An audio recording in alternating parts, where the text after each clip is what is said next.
Hi there, welcome back to the YouTube channel. I'm back again, and today's randomly selected commander from EDH Rec, not sponsored, was 3-Dog Galaxy News DJ, 1 red and white for a 1/5 human bard.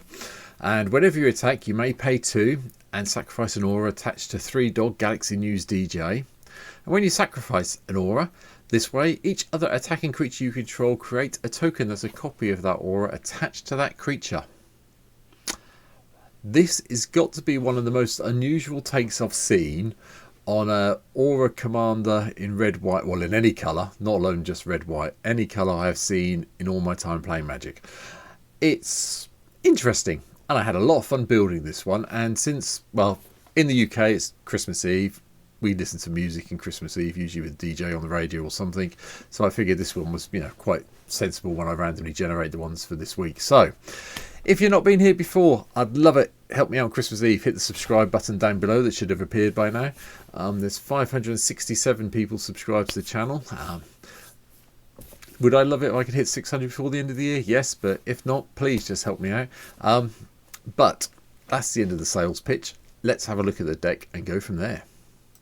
So, at the start, we are playing an aura deck at the end of the day, so there are going to be some of the common cards you see quite often in aura decks around MTGO, especially on Commander. So, Hero of Ironus is here, cuts the cost of our aura spells down, and if we target it, we get put +1/+1 on him. So, that's quite good. Light Pause, Emperor's Voice is here. Get the cast the auras, go and find a cheaper one and put it onto play as well attached to Light Pause. Saram is also in to go and draws cards when we play them. Transcendent Envoy here, cuts the cost down again. Arden, the Intrepid Archaeologist, lets us move things around when we need to, which is actually quite useful. If we've got enchantments all over the place, we move them onto 3-Dog up here and then sacrifice it and get the copies. So I think it goes a little bit combo-ish because it doesn't say token version, it just sacrifice an aura. It doesn't say about sacrificing a non-token one, so I think that works. Auramancer is also in. Return target enchantment card from your graveyard to your hand. Daneth, Capson, Paragon's in to cut the cost down again. First Strike, Lifelink and Vigilance does help. Heliod's Pilgrim, go and find the aura we want. Imodane's Recruiter comes in from the Wilds of Eldraine. Create 2 night tokens, that's helpful. A couple more attackers, which we need with 3-Dog. And then when we enter the battlefield, we get to give everything +1 and haste until the end turn. So it gives you kind of a let's smack everyone where we can. Kellen the Fey-Blooded is a bit different, however. Go and search for an aura. We're not playing any equipment in the deck.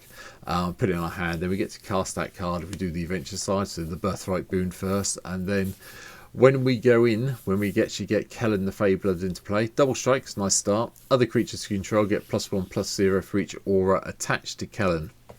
Nice target for your auras if you need them.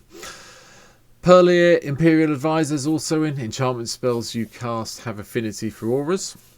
So forth. But whenever you cast an aura spell that targets a modified permanent you control, draw a card. That's what I'm interested in. Putting out some more of the auras on things already enchanted to get that card draw going.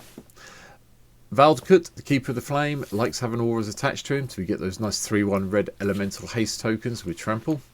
Ajani's Chosen just gives us more pussycats to play with as we cast the enchantments, because auras are enchantments still. Archon of the Wild Rose. Let's turn all our creatures into 4/4s and have flying when they have auras attached to them. Yeah, I've got no issue with this at all. This is a great card in this deck from my point of view. Armoured Skyhunter lets us find one off the top 6. Broodkeeper, whenever an aura becomes attached to it, you get to put a 2/2 red dragon token into play with fire breathing. Yep, go with that. Another version of Daneth, this is Benalia's Hope. Get to go and get an aura out of our hand or our graveyard and attach it to Daneth. Titana, Ship's Caretaker, whenever an aura or equipment you control is put in a graveyard on the battlefield, return it to your hand at the beginning of the next end step. Yep, like that plan. That's great. We use our auras. Totem Guide, Heartbeast, just lets us go and find an aura and put it in our hand. That's fine. Bit expensive for a 2/5 for 5 mana, but it does go and search out an aura that could be useful. Heavenly Beastmaster is just nice. Enter the battlefield, put all your auras on it, and then everyone else gets +1/+1 for each aura attached to them. And it's got double strike, which is even better. The last two cards, I wanted a bit of fun, and so we went with the two new enchantment Avatar Horrors from Duskmourn. So we've got the Overlord of the Boiler Bar, just to give us a little bit of removal, and the Overlord of the Mistmaws to give us those nice 2/1 flying insect creature tokens. A few spells, mainly to help us out. So Secure the Waste for more attackers along with Chain Reaction, and then Heroic Reinforcements to put another couple of tokens into play and give everyone haste, which is nice, plus a little bonus for one turn as attacking. But then we've got Chain Reaction and Blasphemous Act to give us a bit of board control. Kept the ramp minimal.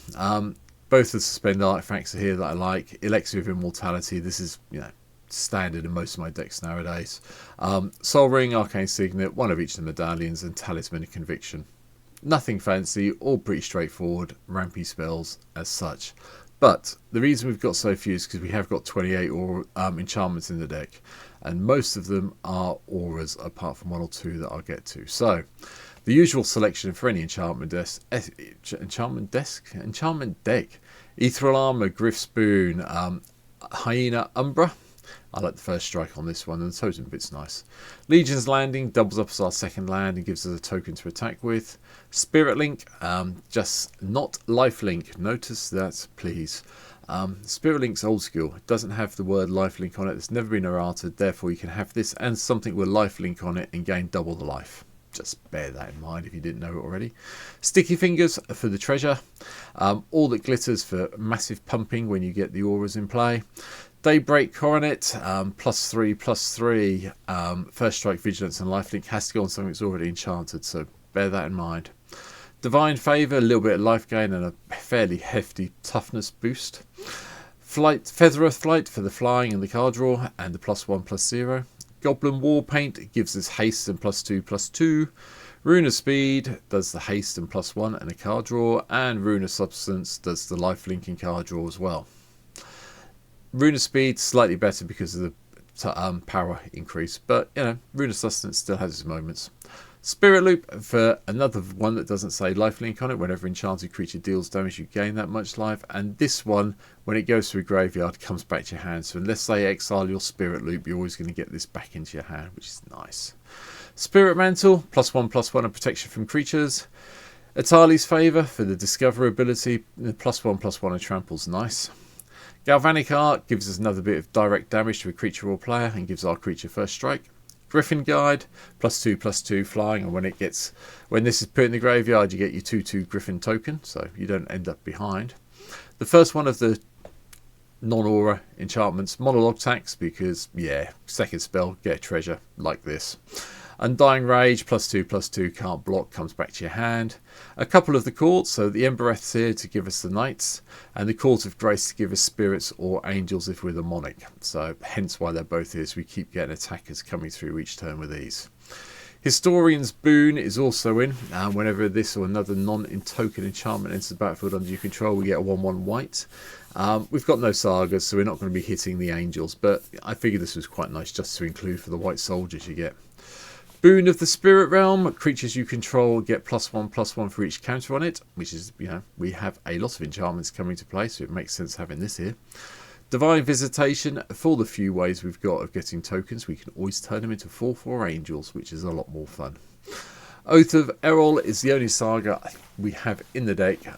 We've got a couple of soldiers, a couple of knights, and then indestructibility on a human, and we become the monarch. Putting the indestructible counter on 3 dog is a pretty good call.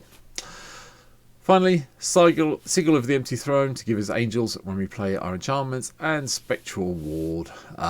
Enchanted creature has +2/+2 and has protection for all colours. This effect does not remove auras, however, so you can get a nice aura creature up and then put this on it, and it's basically completely protected, which is lovely from my point of view. Lands, red and white, all the way through. Erin Messer, Battlefield Forge. You can guess the rest of them as we go through. We have got Reliquary Tower here. The cost of the deck in real life and paper is high because Plateau's here. You can quite easily drop this and play another plane. So you go 6 mountains, 6 planes. We have got Temple of the False God because at the end of the day, 3 dog we do need in play. And this does help us get there. And we had a little bit of fun with the Hideaway Land for the Windbrisk Kites because, we should be able to attack with 3 or more creatures at some stage and play whatever's under it for virtual 3. The other one, Sokenzan, the Crucible of Defiance, just a way to give us another couple of spirit tokens if we need them at some stage. And that is my very fast take on 3-Dog. Quick, because a lot of the things you'll have seen before, but we'll have the mana out to sacrifice things off, hopefully a lot of the time when we attack. 3-Dog you want to play really on about turn 5 when you've got the mana out to do it, so you can sack some of the auras you already got in play. Or attach an aura to 3-Dog and then sack it next turn. But just bear in mind, I would say turn 4, turn 5 is the prime time to play 3-Dog, and then turns 4, 5 or 6 depending when you played him, put an aura on him, go in for the attack with all the other things you've hopefully generated, and then start getting token copies of them. But create a token as a copy of that aura attached to that creature. Still doesn't say anything about token copies sacrificing. You can't. So yeah, there's still auras. But that's it. Hope you've enjoyed it. I hope you're going to hit the follow button. Like I say, I think I said in yesterday's video, I'm on holiday at the moment, so I will try to be playing 3-Dog on stream at some stage when I'm back from holiday. So the first stream after my Christmas break will be the 29th of December in the afternoon on Sunday, so feel free to come and join me then. There's a link down below as well to Twitch if you have a look in the description of the video. But for now, I'm out of here. Enjoy Christmas Eve wherever you are in the world, and yeah, I've got something interesting coming tomorrow, and we'll leave it there. Hope you come back and check it out on Christmas Day. But for now, thanks for watching. Take care, and I'll see you in the next video. Bye.